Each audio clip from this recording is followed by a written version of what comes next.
In this video, I'm going to be showing you how you can enable subtitles on a YouTube video in the YouTube mobile app. So to enable subtitles, you just want to find a video that you want to enable the subtitles on. So I'm just going to go ahead and go to my channel and get a video. So I'm going to choose this video, and you want to make sure you're on the playback page. And if you tap on the video once, you'll see 3 vertical dots next to the share button.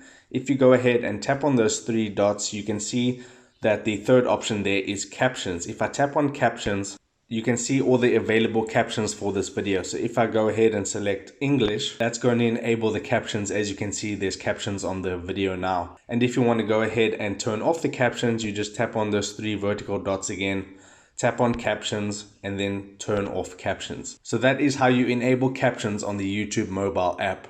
If you got some value out of this video, then I would appreciate it if you smash that like button and consider subscribing, because I'm uploading how-to videos about social media and your favorite apps every single day. So with that being said, I'll see you in my next video.